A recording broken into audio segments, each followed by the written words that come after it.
Big Boss season 6 contestant Geethu Royal ప్రేమ గురించి ఆసక్తికరమైన కామెంట్ చేసింది. ఆమె ప్రేమికులకి ఒక ఉచిత సలహా ఇచ్చింది. అదేంటో తెలుసా? బిగ్ బాస్ రివ్యూవర్గా యూట్యూబ్లో పాపులర్ అయిన గీతూ ఏకంగా సీజన్ 6లో కంటెస్టెంట్గా చేసింది. హౌస్లో అమ్మడు రచ్చ చేసింది. గీతూ కేంద్రంగా బిగ్ బాస్ ఆట ఆడేవాడు. ప్రతి విషయాన్ని ఆమెతో ముడిపెట్టేవాడు. హౌస్లో తనే తోపనే ఫీలింగ్కి గీతూ రాయల్ వెళ్ళిపోయింది. ఒక దశలో Geetu Royal Bigg Boss rules కూడా మార్చేసి తన రూల్స్ని అయితే అమలు పెట్టడం మరి స్టార్ట్ చేసింది. ఇక నాగార్జున వార్నింగ్ ఇచ్చాక కూడా గీతూ మారలేదు. 9వ వారం గీతూ రాయల్ ఎలిమినేట్ అయిపోయింది. తను అలా వెళ్ళడానికి మరి నేను ఎందుకొచ్చాను అంటూ చిన్నపిల్లలాగా ఏడ్చేసింది. అసలు తాను ఎలిమినేట్ అవుతానని ఊహించలేదని గీతూ రాయల్ ఆవేదన చెందింది. కాగా సీజన్ 7 బిగ్ బాస్కి హోస్ట్గా మరలా వెలుగులోకి వచ్చింది. ఎలిమినేట్ అయిన కంటెస్టెంట్స్ని గీతూ రాయల్ తనదైన క్వశ్చన్స్తో ఇంటర్వ్యూ చేసింది. కాగా ఫినాలే రోజున గీతూ రాయల్ కారుపై కొందరు దాడి చేశారు. అద్దాలు పగలగొట్టి భయాందోళనకు గురి చేశారు.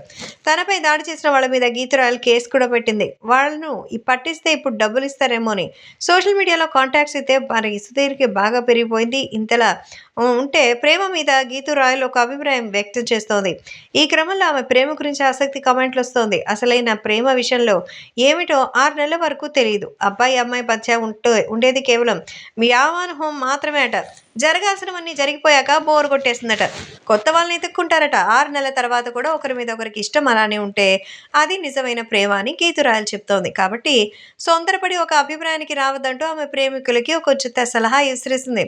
గీతూ రాయల్ కామెంట్స్ అయితే వైరల్ అవుతోంది. ఈ క్రమంలో మీకు ఇలాంటి అనుభవం ఏదైనా ఎదురైందా అంటూ గీతూ రాయల్ని నెటిజన్లు అడుగుతున్నారు.